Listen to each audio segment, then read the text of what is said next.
रघुनाथपुर के धरती बताई कि सरकार के कर रही कहे रे घबराते रघुनाथपुर में आ सभे फ्रंट पर चढ़ेला फ्रंट पर सभे ना चढ़ी फ्रंट पर वो देख ले नहीं फ्रंट पर लोग चढ़े के बात करे लम्बा लम्बा लोग बतिया फ्रंट पर कहाँ जाइए उनके देख ले नहीं जा तो फ्रंट पर केहू केहू चढ़ेला इतिहास बा पैजामा कुर्ता पहन ला हो जाएगा बा अजय सिंह जी नाव है सिवान के इतिहास पूरा रघुनाथपुर के एगो ऐसा धरती बा वह जान ली रघुनाथपुर से के धरती है विक्रम कुंवर जी मंत्री रहनी राबड़ी देवी के सरकार बनावे में प्रस्तावक रहनी आ जगमातो माता रघुनाथपुर के धरती ऐसा है कि नीतीश कुमार के प्रस्तावक बननी।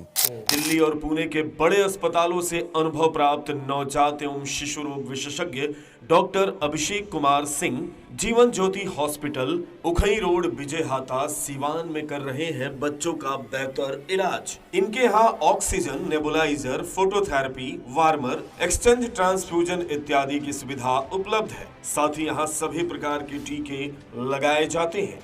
शौर्य दिवस मनावल जा रहा बा बिहार में 23 अप्रैल के और वह जानतनी कि बाबू वीर कुंवर सिंह के जयंती के मौका पर बिहार के पटना में शौर्य दिवस के भव्य आयोजन बा जौना में सबसे पहले तो एयर शो हुई जौन की उमें छपरा के सांसद माननीय राजीव प्रताप रूड़ी जी जौन बानी पायलट के भूमिका में रहम और ओकरा बाद बापू सभागार में जौन कार्यक्रम हुई उमें मुख्य अतिथि के तौर पर वहाँ मौजूद रहम। शौर्य दिवस के आयोजन भइल बा एकरा खातिर पूरा बिहार से आह्वान कल गई बा कि भारी से भारी मात्रा में शौर्य दिवस मनावे खातिर पटना में लोग एकत्रित होके। आज हम सिवान में बानी, सिवान में हमारा साथे जटा सिंह जी मौजूद बानी। जटा सिंह जी से विषय पर हम बातचीत करे कोशिश करें चूंकि ये आयोजन जौन बा ये बिहार में शौर्य दिवस मनावल जाला बाबू वीर कुंवर सिंह जी के जयंती पर का आयोजन बा और रउआ एजा के लोग से का कुछ कहे के चाहता है? हम एजा के लोग से यह कहे के चाहता नहीं कि ज़्यादा से ज़्यादा लोग चलो, क्षत्रिय समाज चलो, अपन प्रदर्शन दिखाओ कि हम 2% लोग कहता कि 2% इलो बा 2% कहाँ बा आ एकर शक्ति का होला एकरा के देखावे के बा आ राजीव प्रताप रूढ़ी जी के हाथ के मजबूत करे के बा। राजीव प्रताप रूढ़ी ओकर नाम बा जे ए बिहार के राजा के, जंगल राज के राजा के, रानी के, राजकुमारी के, पूर्व मुख्यमंत्री दरोगा राय प्रसाद जी के बेटा चंद्रिका राय जी के, वहाँ के सिपाही लालबाबू राय जी के हरावेला जे बिहार में ए देश में केहू अगर सांसद ओसन नहीं खे जो राजीव प्रताप रूढ़ी जी के क्वालिटी बा आ ए जंगल राज के अगर केहू खत्मा कैले बा तो ओकर नाम बा राजीव प्रताप रूढ़ी।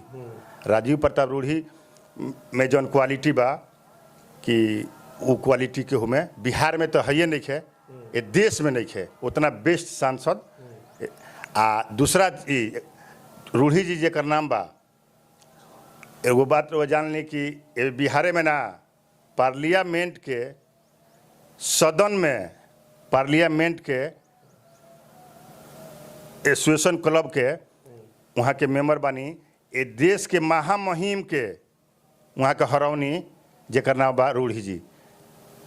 ए देश के महामहिम रामनाथ कोविंद जी के सदन में हरौनी आ वहाँ के उमें अध्यक्ष बनी।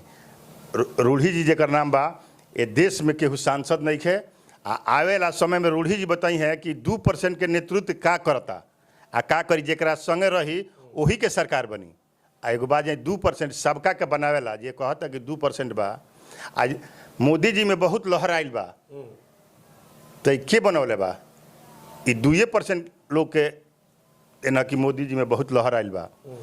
आ एगो और बात से बतावे के चाहता नहीं 25 के चुनाव बता दी कि 2% जेकरा संगे रही उहे मुख्यमंत्री रही आ नेतृत्व हमनी के समाज रूढ़ी जी के हाथ में दे दिल बा कि नेतृत्व करे आ रूढ़ी जी के हाथ के मजबूत करे के बा। 3 तारीख के 23 तारीख के हमनी के सब लोग से यह अपील बा कि रुआ सब चढ़ बढ़ के ज़्यादा संख्या में चल के अपन संख्या के देखावे के बा, अपन खा पी के चले के बाद वो जब पटना में हमनी के अपन प्रदर्शन देखावे के बा। एगो सवाल आवता कहीं ऐसा तो नहीं नु कि शौर्य दिवस के बहाने राजीव प्रताप रूढ़ी के पुनर्स्थापित करे के कोशिश कल जाता। काहे कि पहला जो मोदी जी के शासनकाल रहे उनमें वहाँ के मंत्री रहनी, दूसरा शासनकाल में वहाँ के साइड कर दिल गई। एक तरह से कहल जाओ कि चाय में पड़ल मक्खी खाने उठा के बहरी फेंक दिल गई। तो पुनः स्थापित करे के योजना रुआ लोग योजना नहीं खे। राजीव प्रताप रूढ़ी वही के आदमी के नाम बाकी जहाँ वहाँ के स्थापित करे वो सरकार वही के रही। आ 2 तारीख के 23 तारीख के सारा अथी बता दी कि हमने के का करे के बा। आ 25 में ये नेतृत्व हमने के राजीव प्रताप रूढ़ी जी के दे दिले बनी जा कि एकदम सारा समाज एकदम समाज के नेतृत्व करी। आ 2% के वो दिखाई कि 200% पर भारी रही।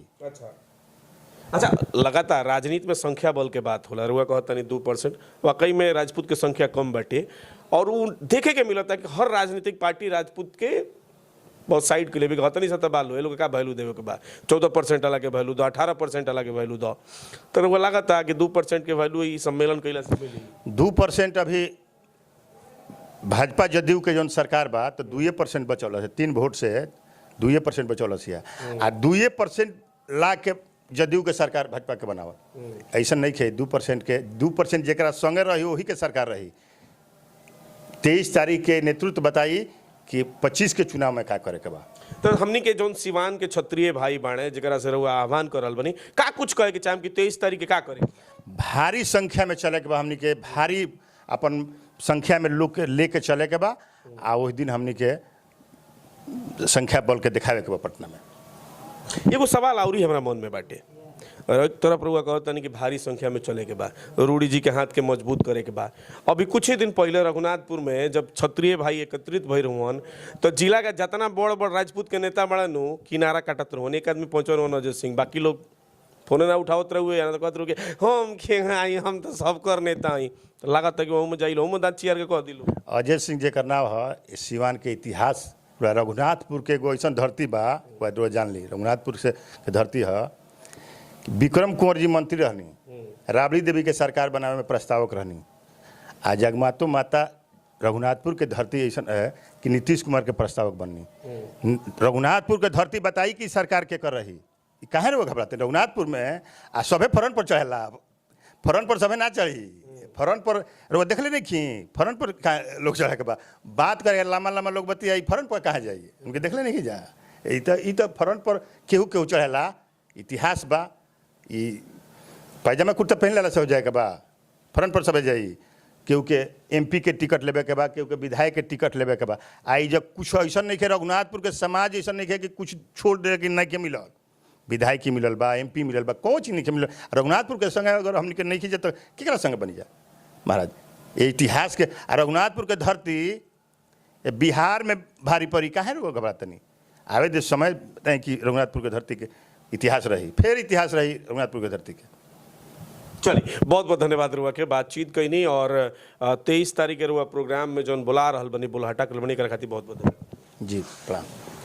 चलिए तो 23 अप्रैल के बिहार में शौर्य दिवस मनावल जा रहल बा। पटना में बढ़न कार्यक्रम के आयोजन बा। पहले एयर शो हुई जौन पटना के मरीन ड्राइव बा ओजा एयर शो के आयोजन बा जौन में खुद राजीव प्रताप रूढ़ी जौन बा पायलट के रोल में नजर आयम वहाँ के प्लेन उड़ायम। ओकरा बाद बापू सभागार में 11 बजे से कार्यक्रम हुई तो भारी से भारी संख्या में वीर कुंवर सिंह जी के जयंती मनावे खातिर पटना में पहुंची और पहुंच के आपन भागीदारी भी दिखाई कि दिखावल भी जरूरी बा। जौन समय के मांग बा उमे यह चीज के प्रस्तुत कर भी जरूरी बा। तर वह सब केहू से नहीं हो रहा बा कि भारी से भारी मात्रा में पहुंची और देखत रही मैच बॉक्स।